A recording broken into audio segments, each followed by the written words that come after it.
それでは1000分の1秒の世界をどのように進めているのかといえば、もちろんサーキット。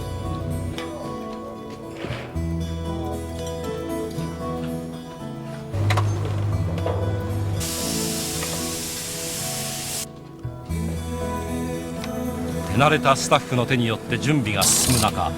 パクトレンチの音が早朝のサーキットに心地よく響く。そして一島が信頼する仲間がサーキットに集まってくる。ヒントがポンとマイクじゃん。マンスムーセンとこうポンと入れるんだけど、あいつだとマイクからさ。さあ、慌ただしい一日がいよいよ始まる。車を紹介しよう。まず史上最強の天禄シビック R。サーキットで敵なしインテグラ R。最後はコーナリングマシン EG6。いずれもスプーンがパーツ開発のために持ち込んだテスト車両。そしてそのパーツを研ぎ澄まされた五感で試すのがこのドライバーたち。シビック使いといえばベテラン岡田秀樹。派手さはないがそれがこの人の持ち味。いぶし銀の走り渡辺明。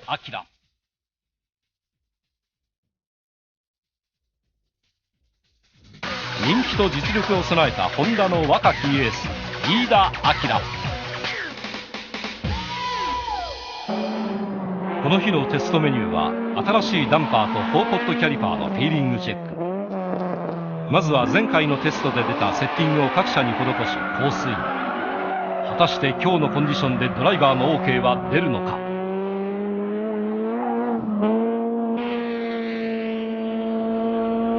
ダンパーを変えてるとか、そのサスペンション何かしてるっていう感じがもうあまりにもなかった。全体にスプリングルートを上げるっていうのを上げた方がいいと思う。2キロとか前後とも出口で、クリップから先のところで、跳ねる感じが少しあるからロールしていくときに硬すぎて、でもう少しそのロールスピードを、こう抑えながらもうちょっとロールしてあげると、立ち上がりがもっとスムーズに出てきた厳しい表情で走り回るこの人こそ、一島がレースを共に戦ってきたツーリングカーレースの名エンジニア、シフトの鈴木さんだ。スプリング変える。忙しいスケジュールを縫ってはスプーンのテストに参加してくれる強力な助っ人。メカニックの動きが慌ただしくなってきた。路面状況やタイヤ、そして車重などの条件とダンパーの過渡特性をパズルのように組み合わせる。そしてそこから求めている優れた操縦特性を見つけ出す。つけては走り、テスターで確認してはまた走る。高性能なダンパーを作り出すということは、こうした地道な作業の繰り返しなのだ。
テスト開始からおよそ2時間、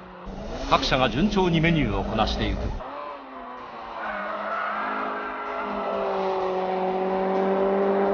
クロス化されたシビックのギアもまるでレーシングカーのように気持ちよく決まった。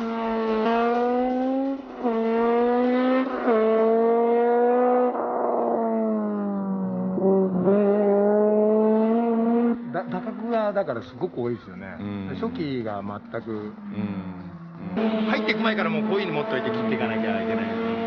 サスペンションそのものはもうこの形式でいく限りはもう初期応答がピッと来てピッとっていうのを求めてんじゃないんだよ。だから使ってる打角が自分と違うんですよ。わかる？だからその打楽が狭くなればいいんだよ。ここから反応するんでしょ。こっから効き始めるの。で、普通の車っていうのはこっから効き始める。だから高性能を求めるがゆ自え分の運転に譲れない部分も出てくる。わかります？若い明選手はこの日コンピューターを担当。最初につけたものの方が上でこう吸い込まれるような感じ。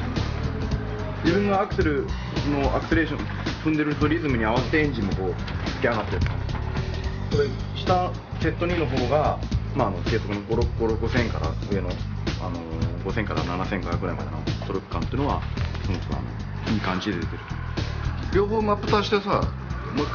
回やってみようよ。じゃあいいとこって両方ともいいところで作っていこう。はい。レーシングドライバーの五感がコンピューターセッティングに生かされ改良されていく。一方渡辺選手は新開発のダンパーがしっくりこない様子。グリップ立ってる？さっきよりもバランス的にはフロントが弱くなってリアは変わった感じはない。ない。そこじゃない。リアの。リアじゃキャップして。そこで登場したのがこのテストに参加していた昭和のスタッフ。すぐさま鈴木さんとディスカッションになるが、些細なことでも妥協しないのはお互いがプロである証拠。ではスプーンが求める操縦特性とは何なのか。そこにはやはり高い精度が要求され、その要求に応えられるのが昭和だったのだ。ピストンとシリンダーが収動します。その収動するためにですね、そこにどうしてもシールしながらの収動ですから、そこに、面相度並びに、平行度また材質ですね、その辺が全部絡んできて、フリクションっていう形になってきます。でその辺をいかに軽減しましてですね、減衰力に置き換えていくかというところが我々の仕事ではないかなというふうに思います。要は非常にバルブの応答性というのがですね、実は重要になってきまして、バルブがこうなんていうんですか、ダンパーそのものが往復運動しているわけですけども、その中で非常にそのピストン速度の遅いところをコントロールするというのは、バルブが忠実にですね、開ける閉めるを繰り返さないといけないわけですね。例えばいくら5メーターまで出ようが10メーターまで出ようがですね、それはいきなり10メーターになるわけじゃないんです。必ずその低速というのが存在しているわけですね。存在しているという言い方は変なんですけども、ゼロからあるピストン速度までという動き方をするわけです。縁石だとかそういうところに乗られた時にはコンマ3以上、出る場合もありますけども、ほとんどはコンマ1とかぐらいしか出ないんです。そこを行くまでの特性が大事なわけですね。その辺そのスプーンさんにお出ししているようなダンパーはですね、非常にそのバルブの応答性を最大限に高めたというような、バルブ機構を採用してですね、その辺を安定化させていると、そういうことになると思います。常識を飛び越えたレベルの減衰特性、それも高精度だ。どちらがそちらに線ついてる方ですね。内側で。内側で。はい。お願いします。スプーンが力を入れるパーツの一つにブレーキキャリパーがある。車を意のままにコントロールし、かつ安全な走行フィールを確保するためにはブレーキの高性能化が絶対条件。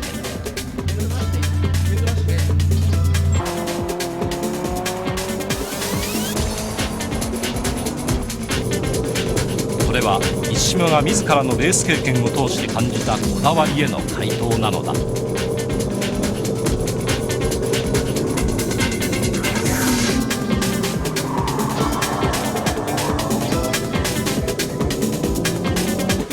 基本的にはメタル、セミメタルです。セミメタル。はい。低音から高音まで、こうリニアに効いてる感じで、そうですか。踏みやすい。リニアっていうのはコントロール性があると。例えば奥目に入っちゃったり、あるいは手前で踏んでも、その単位の車速はいくらでもコントロールできる。そうですか。扱いやすいです。コントロール幅は十分ああります。あるある。それでピッと張りますよね。それでまたそれからしばらく置いてで出てった場合、その場合どうですか。全然変わらないですか。全然あ、そうですか。じゃあ劣化もないということ。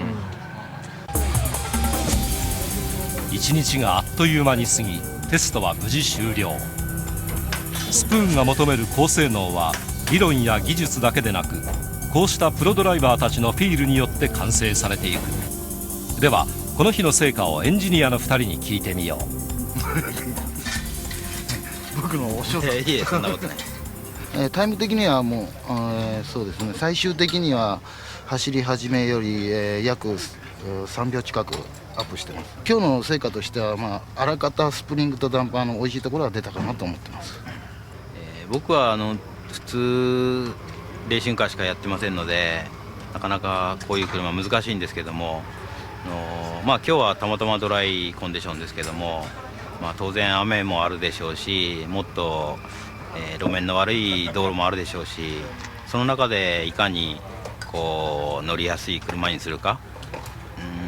いろいろストロークとか、ショックとかバネとかやったんですけども、でもかなりいい方向は見つかったと思ってます。ところでホンダ車の魅力は。そうですね、ホンダシャツでもインテグラとかシビックとかに限られるんでしょうけども、やっぱりまず価格が安いで、安い中でそのサスペンションにしてもエンジンにしてもいろんなとこが優れてると思いますね。だから素性がいいって言いますか、だからそんなにお金かけなくてもかなりの性能を出せると思いますね。また乗りやすさとかそういうことも済むんでしょうけども、エンジンの中身をばらしてみて、10万キロ走ったエンジンがなんでこんなに優れてるのか。10万キロ乗ってもまだ、どことは言えないんですけど、そのメーカーのクランクよりもっと芯が出てる。それこそちょっとリビルトしてやるだけでまた蘇るっていう、なかなかそこまでエンジンにお金かけてるメーカーはないと思います。でエンジンのホンダっていうイメージが昔あったかと思うんですが、最近 R が出てきてからシャシも非常に良くなった。今後の課題としては、いかに高次元で価格とのなんていうか妥協点をいかに高く持っていくかっていう、そういうところだと思うんですよ。そうだと思いますね。全く同感です。さあ最後はスプーンがホンダファンに送る安全で楽しいサーキットドライビングレッスン。やっぱり皆さん最近ね、どんどん速い FF が出てきて、それに伴ってやっぱこういうスポーツドライビングもねバンバンできるようになってきたと思うんですけど、ちゃんと自分でコントロールできるように車に乗せられるんじゃなくてね、自分が車をちゃんとコントロールするようにね、ちょっと服部直樹流に皆さんにお伝えしたいなと思うところが、まずこの進入の時のブレーキを残し具合、決してねまっすぐのうちにブレーキをやめるんじゃなくて、ちゃんとブレーキを残して向きを変える、そこをちゃんとねできないようじゃ FF をちゃんと乗りこなせれないぞと、俺は思うんですけどね。この車すごい曲がるわ、いい感じ。これからのね1コーナーなんか特にそうなんですけど、ちゃんと前に荷重を残したまんまここまでブレーキを残して、あとはうまくアクセルで合わせて立ち上がると。みんなね速く走るためにはブレーキをあまり使わないようになんて思ってると思うけど、この辺ちゃんとね FF を速く走らすっていうところはそこをちゃんと出さないとダメですよ。ちゃんとブレーキを残す、それがやっぱ基本ですね。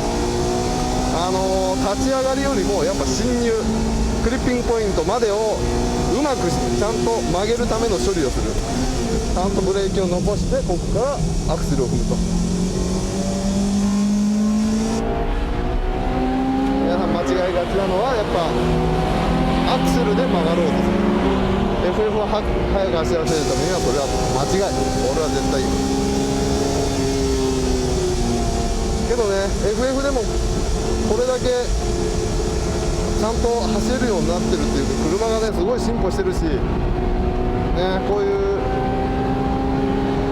きっちりした車の作り方をすれば、ね、本当に楽しい車だと思うからね、みんなちゃんと車を自分のものにすること、決して間違えないでね。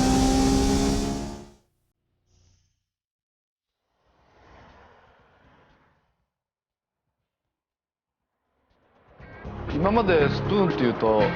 サーキットで速い、なんか速さだけっていうふうによく聞かれるんですけれど、そうじゃなくて今までもそうだったし、それからこれからもそうなんですけれど、速いだけではなくて乗りやすくて、なおかつ乗って楽しい、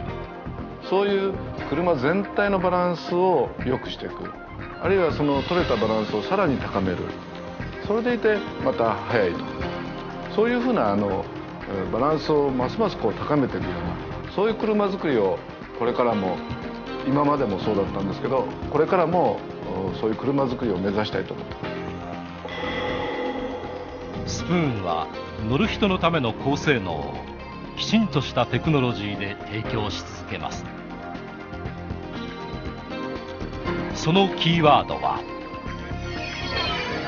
クールテクノロジー。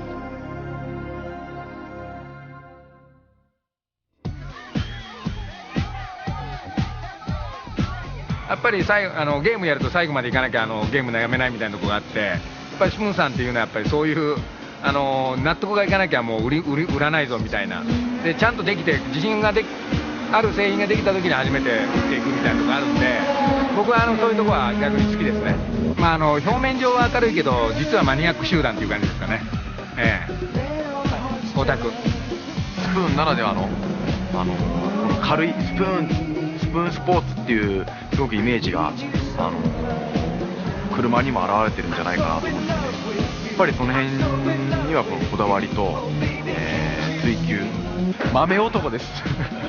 メーカーを限定するっていうやり方、やっぱりそれが正しいんじゃないですかね。